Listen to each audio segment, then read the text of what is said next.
तीर्थंकर भगवान का जीवन सर्वोच्च जीवन के अंतर्गत आता है। इस संसार में अनंत प्राणी है। अनंत प्राणी अपना अपना जीवन जीते हैं।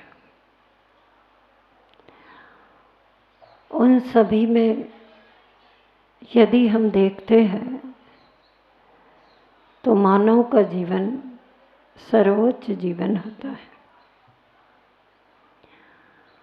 और मानव यदि तीर्थंकर जैसा सर्वोच्च जीवन पाना चाहे, महामानव जैसा जीवन जीना चाहे, तो वह अपने जीवन में वैसा काम करे, वैसी भावना भाए जैसा काम तीर्थंकरों ने किया, जैसी भावना तीर्थंकरों ने भाई। तीर्थंकर जैसा जीवन पाने के लिए सर्वप्रथम आवश्यक है, दूसरा है हमारे जीवन में अंतरंग से सहज विनय भाव होना चाहिए। और इसके आगे हम देखें तो हमारा जीवन अपने व्रत नियम संयम का निर्दोष पालन करना का भाव होना चाहिए। साथ ही साथ आत्मज्ञान पाने की अभीक्ष ललक होनी चाहिए। इस भौतिक सुखों के साथ जीवन जीने वालों को पता है कि ये भौतिक सुख दुखों को देकर के जाते हैं, दुखों से मिश्रित होते हैं। इसलिए इन भौतिक सुखों से युक्त जिंदगी जीने से हमें बचना चाहिए। ये संसार कहीं सुख तो कहीं दुख, कहीं धूप तो कहीं छाँव जैसी स्थिति है। इसलिए इस संसार से भीरुता होनी चाहिए। साथ ही साथ यथा समय यथाशक्ति त्याग करें। अपने जीवन में कष्ट को सहन करने के लिए सहनशील बने। साधु के जीवन में कोई आपत्ति, कोई विपत्ति, कोई उपसर्ग आ रहा हो तो उसे देखकर अनसुना अनदेखा न करे, किंतु उनकी उस विपत्ति को दूर करने के लिए तत्परता दिखाए। इन सब भावनाओं के साथ जो अपना जीवन जीता है वह निश्चित तौर पर तीर्थंकर जैसा सर्वोच्च जीवन प्राप्त कर सकता है। आज की ये भावना है 16 कारण भावनाओं में से वैयावृत्ति के नाम की भावना। वैयावृत्ति का नाम सुनकर के ही लोगों का उत्साह जागृत होता है। जब श्रावकों के अपने शहर में, नगर में, ग्राम में, क्षेत्र में कोई भी संघ के चातुर्मास का आशीर्वाद प्राप्त होता है तो वे श्रावक और श्राविकाएं अत्यंत प्रसन्न हो जाते हैं। वे अपने आप को धन्य मानने लग जाते हैं। वे सोचते हैं चलो अच्छा हुआ, हमारे जीवन में हमें कम से कम ऐसे अवसर तो प्राप्त होंगे जिनमें हम पुण्य का संचय करेंगे और कर्मों की निर्जरा करेंगे।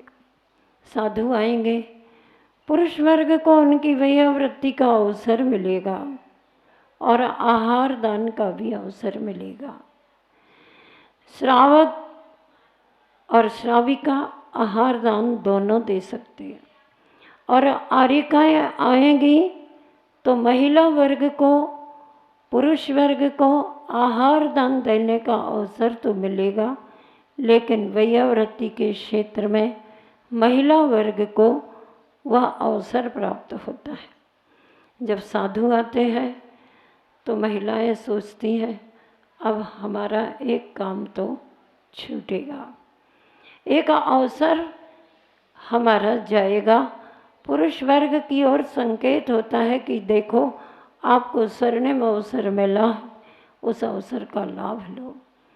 और जब आरिका संघ आता है तो पुरुष वर्ग कहता है अब आपको स्वर्णिम अवसर मिला है, आप इसका लाभ लें। वैयावृत्ति का अर्थ आचार्यों ने लिखा है, गुणवत दुख उपनिपाते, गुणवत दुख उपनिपाते निर्वदेन विधिना तत् अपहरणम वैयावृत्यम। अर्थात गुणवानों के जीवन में अगर कोई दुख, कष्ट, पीड़ा आती है तो उसे निर्दोष विधि के द्वारा दूर करना, इसका नाम वैयावृत्ति है। आचार्य समंतभद्र स्वामी जी ने इस वैयावृत्ति भावना का बहुत व्यापक रूप लिया है। हम यदि रत्नकृंड श्रावकाचार्य का अध्ययन करेंगे तो हमें पता चलेगा कि आचार्य समंतभद्र स्वामी जी ने शिक्षा व्रतों के अंतर्गत वैयावृत्ति का महत्व दर्शाया है। चाहे आप अतिथि सत्कार करें, चाहे आप जिनेंद्र भगवान की पूजन करें, चाहे आप दान दें, ये सब वैयावृत्ति के अंतर्गत आचार्य समंतभद्र स्वामी जी ने कहा कि ये सब वैयावृत्ति है। दानम वैयावृत्यम धर्माय तपोधनाय गुणनिधिये अनपेक्षितोपचारो पक्रियमग्रहाय विभवेन। कितनी सरल सी बात उन्होंने कही है कि जो तपोधन है, जो धर्म के आयतन है, उन तपोधनों की आप वैयावृत्ति दान दे करके भी कर सकते हैं। कल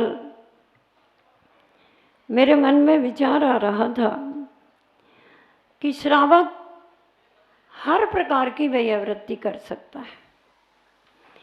4 प्रकार के दान हैं, आहार दान, औषध दान, उपकरण दान और अभय दान।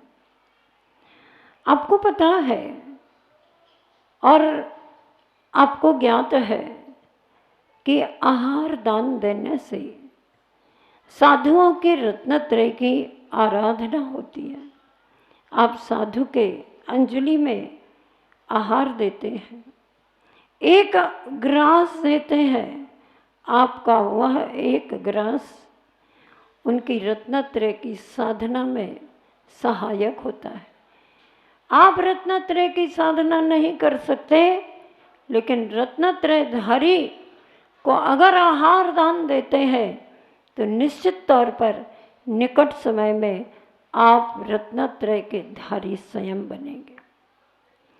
आहार दान से उनके जीवन में साधना, तपस्या जो कुछ भी होती है, उस सब का 6वां अंश आप सबको भी प्राप्त हो सकता है।